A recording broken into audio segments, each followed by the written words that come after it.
नामदान प्राप्त कर लेता है और वहां से साधना फिर शुरू कर देता है। यदि बीच में फिर उसकी साधना अधूरी रह जाए और फिर वो अपना शरीर छोड़ दे तो फिर उसकी संभाल हो जाएगी और ऐसी जगह पर उसको जल में दिलवा दिया जाएगा कि फौरन सत्संग में फिर आकर और नामदान को प्राप्त कर लेगा और जहां से साधना छूटी है फिर शुरू कर देगा। वहां तक के लिए उसको कोई मुश्किल नहीं पड़ेगी। वो आनंद फानन एकदम तत्क्षण बताते ही उसका काम होगा और आगे उसके लिए थोड़ी मेहनत करनी है। इस तरह से जीवों की नामदान देने के बाद संभाल हर तरह से होती रहती है, बशर्ते यह है कि आप कोई बुरा काम न करें, किसी का आप कत्ल न करें, हिंसा न करें, कोई चोरी न करें, डकैती न करें, अमानवी काम न करें। जहां तक हो जाए तहां तक सूझ समझ से इन सब चीजों से बचे रहे और जो गंदगी आपके पास में जमा है वो जल्दी से उसको उतार दिया जाएगा। लेकिन जब आप गलती कर लोगे और तुम ये नहीं समझोगे कि मालिक देख रहा और जितने नामदान दिया है वो देख रहा, तुम उसको और मालिक को अंधा समझोगे तो वो कर्म जमा हो जाएगा और उसकी आपको सजा मिल जाएगी। फिर आप रोओगे, चिल्लाओगे। हर तरह से यानी जीवों की संभाल होती है। ये बहुत ऊंचा संदेश और ऊंचा विज्ञान है। ये छोटी मोटी चीज नहीं है। उनको सब मालूम है कि जीवात्माएं कैसे उतरती हैं और कैसे चढ़ती हैं और मनुष्य शरीर में कैसे डाली जाती हैं और किस तरह से निकाली जाती हैं। फिर ये किन किन योनियों में इनके जाने का हिसाब होता है और उनके तार यानी उनकी डोरियां किस किस तरह की हैं और कौन कौन सी डोरी किस किस योनि में, 84 में या नरकों में या भिन्न भिन्न अलग अलग नरकों में, 4 खानों में, 84 लक्ष्योनियों में, ये महात्माओं को सब जैसे आईने के सामने खड़े हो जाओ ऐसे दिखाई देता है।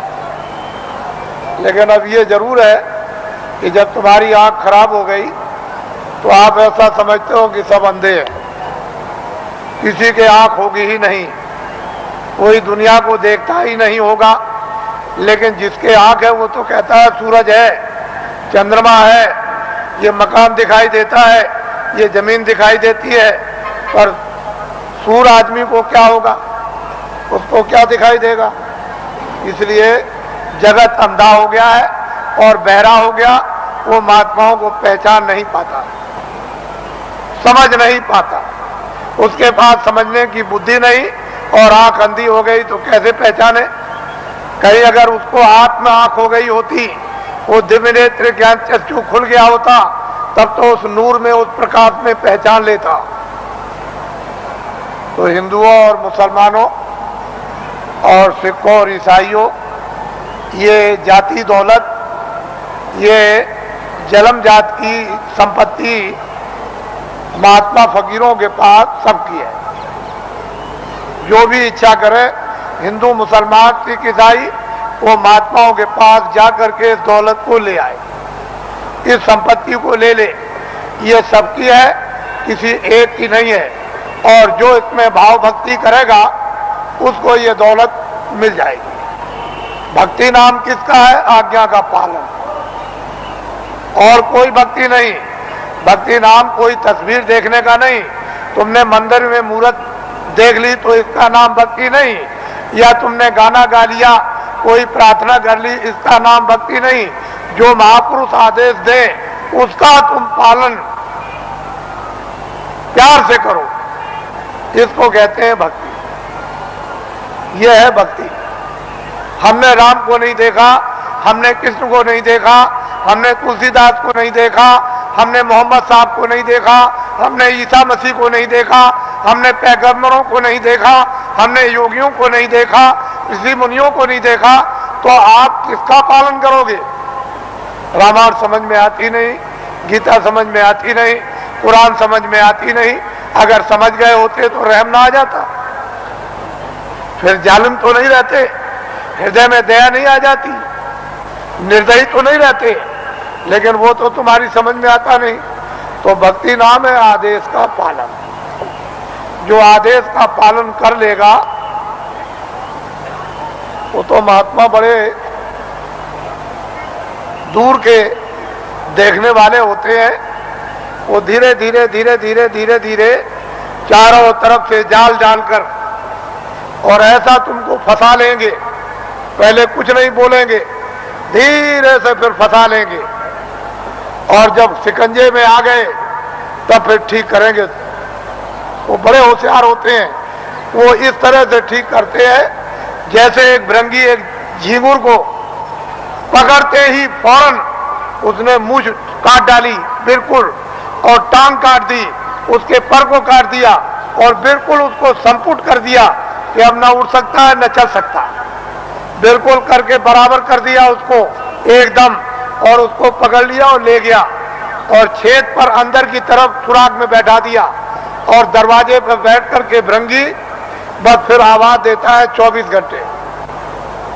जब उसने भृंगी ने आवाज दिया 24 घंटे के अंदर, तो उसने अपनी सारी शक्ति को झींगुर में भर दिया, तो पर भी जमे आए, उसके पैर भी जमे आए, उसकी मूछें भी जमे आई, और बस 24 घंटे के बाद जो निकला तो फौरन उसने दूसरे को पकड़ा और उसको संपुट कर दिया। तो महात्मा बड़े होशियार होते हैं, तुमको नहीं मालूम कि वो कैसे पकड़ते हैं, आपको कुछ नहीं पता, जानते ही नहीं हो। इसलिए आप ये मत समझो ये सूखा सत्संग नहीं है।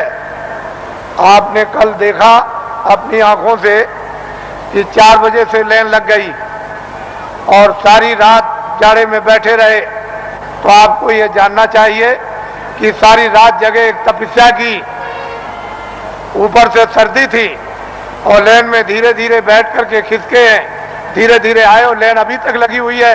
अगर इसको देख करके तुमको अगर कुछ भी देश का और तुमको धर्म का और अध्यात्मवाद का और मोहब्बत प्यार और महात्मा फकीरों और सेवकों का अगर अनुभव नहीं होता है तो तुम्हारी बुद्धि जानवरों से भी गई गुजरी।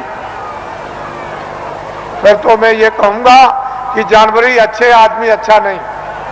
इस दृश्य को आप देखिए, इस दृश्य को वैसे मेरे पास ऐसा रास्ता है कि मैं 4 ही घंटे में इसको निपटा दूं, लेकिन मैं ये दिखाना चाहता हूं कि देवियां कैसी बैठी हैं कतार लगाकर, पुरुष कैसे बैठे कतार लगाकर क्या इंतजारी कर रहे हैं और इस ठंडी में किस तरह से तपस्या कर रहे बैठे हुए हैं, ये आपको दिखाना चाहते हैं। ये महात्माओं का गोपनीय राज है।